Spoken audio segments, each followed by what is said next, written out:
So today we're taking a look at the new A6700, and this camera has been rumored for ages. It's finally here. It's been over 4 years. APSC is not dead, so strap in. We've got a lot to cover.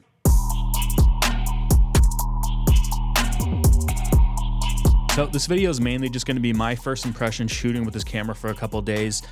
In the time I've had with it, it's been awesome, and I'm actually shooting this whole talking head right now on this camera. I'm looking over here because we got screen capture. You can see the eye detection following me, and we're shooting an S-Log 3, and so you can kind of see what this looks like in this type of a scenario. The A6700 is rocking a brand new sensor. It's a new 26 megapixel backside illuminated sensor, which is good to see because that older 24 megapixel sensor that's been used in all the previous A6000 cameras before this, like that goes back to 2016. It might even be older, the A6300, but it's got a new sensor. Good to see. And it's also rocking a new Bions XR processor that's 8 times more powerful than the A6600.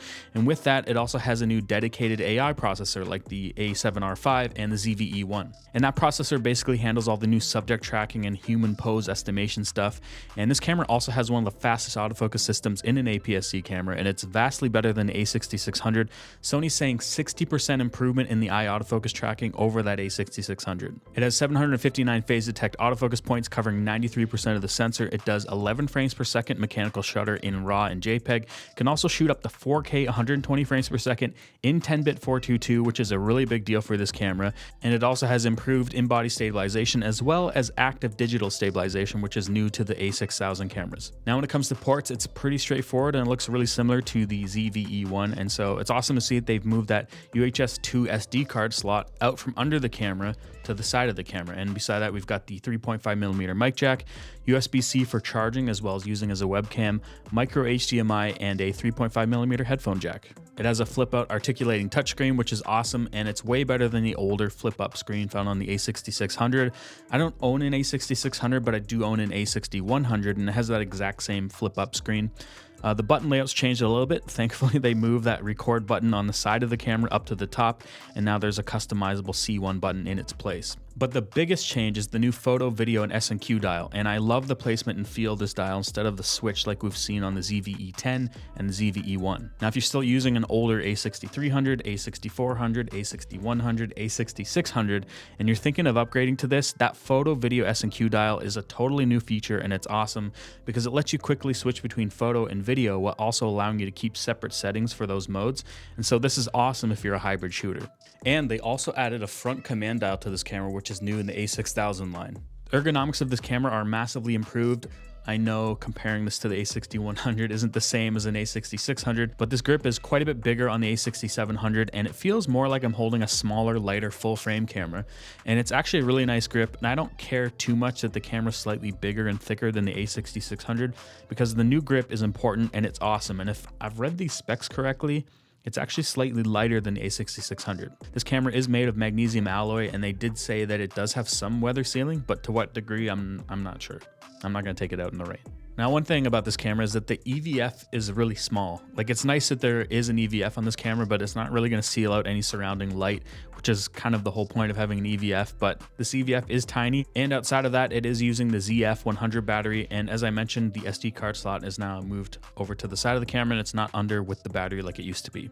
So I had a whole portrait shoot set up ready to rock with this camera, and just due to timing and when I needed to send this camera back, as well as it raining for 3 days straight, I wasn't able to make that happen, but I did go out and take a few images walking around, and the color science is vastly improved, which is something this A6000 line needed because those older Sony cameras are why people still think Sony has bad color science, but it's nice to see that they finally updated this to have newer color science that matches the full frame cameras. Now, the overall resolution has received a slight bump from 24 megapixels up to 26 megapixels, but I don't think it's going to be a big reason why you'd want to upgrade. It's more about other things. Although there are a lot of small improvements to the photo side of things, the biggest changes are when it comes to video. Of course, the camera has the all-new menu system that you can also use with the touchscreen. It also has the new swipe up, swipe down on the screen for UI. It also has the newer screen info and all the touch options brought over from the ZVE1. You can also change all camera settings like shutter, ISO, aperture from the touchscreen, and it's good to see that Sony's finally added this functionality.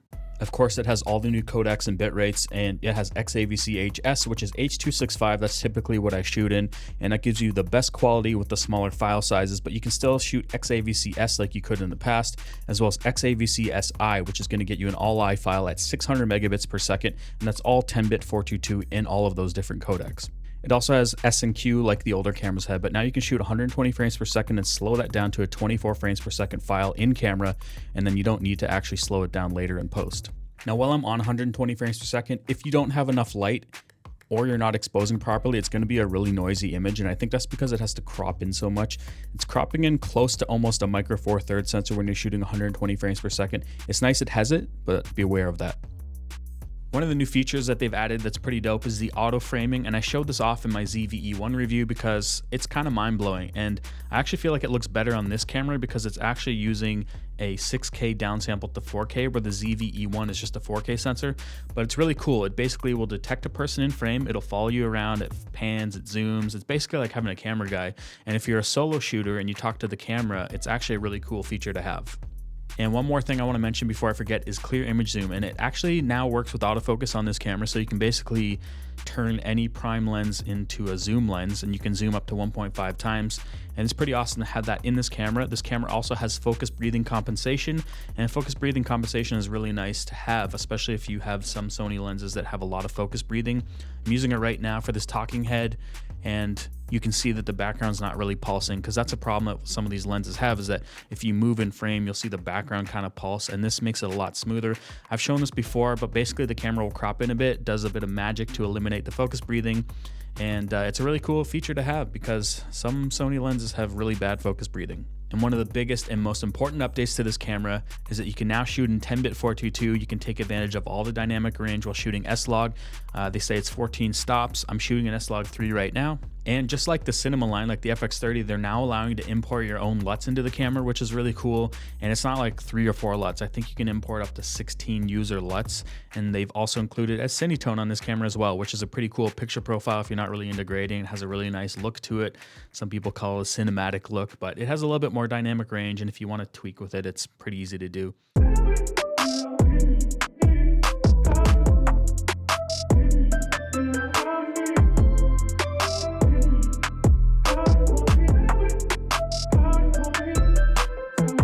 Body stabilization is definitely more improved in this camera, and it also has active stabilization, which is a bit of digital on top of that. And as you can see, it's pretty smooth. I'm just walking handheld here, but it does have some random jerks that look kind of robotic, and I feel like it's a little strong. They could dial it back.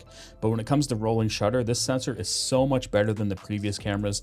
This sensor does have a bit of rolling shutter, but it's not nearly as bad as the jello-y effect that you're getting on the old sensor.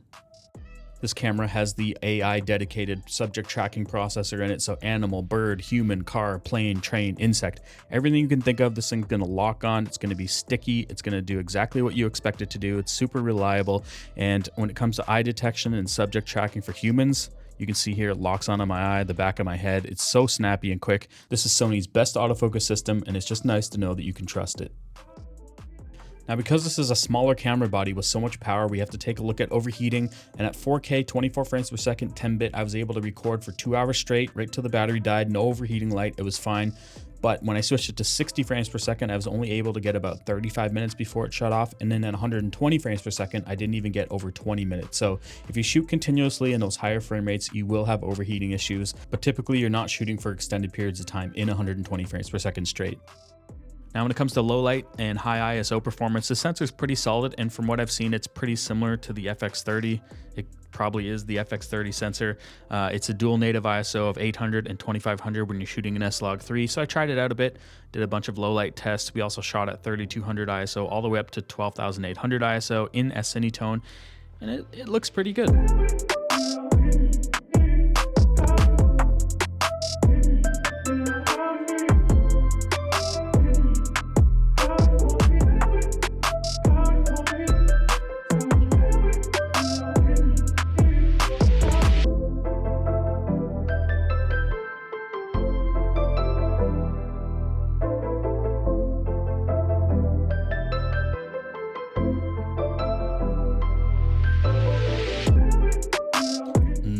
pizza. So as you can see, everything up to 6400 ISO looks good in Cinetone, and I want to switch over to S-Log3. And as you can see, when you switch to 2500 ISO, it's actually cleaner than 1600 ISO. So that's because it's got that dual native ISO. I went all the way up to 30,000 ISO, and as you can see, around 6400, the shadows start to change to a little bit more of a green tint. And you could use some noise reduction up to 6400 ISO, but I wouldn't really go past that. All right, so my final thoughts on the A6700.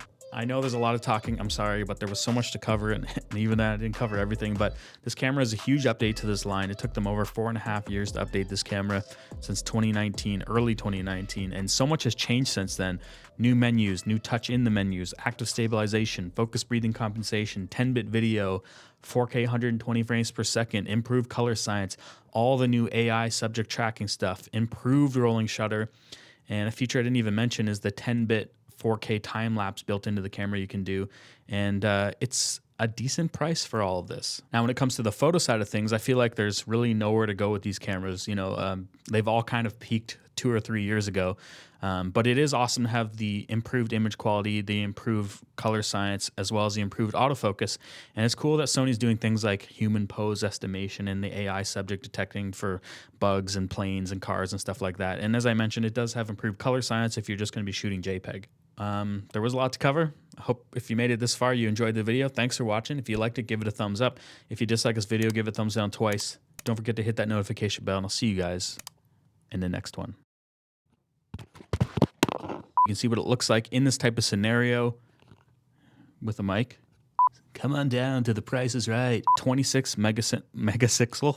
It also has that new blah, blah, blah, blah, dedicated AI. Why did I say it that way? Improved in body since 20 launch date. 20 Sony. Or you're in a hot climate, you might want to look at the Fuji. I almost said Fuji FX30.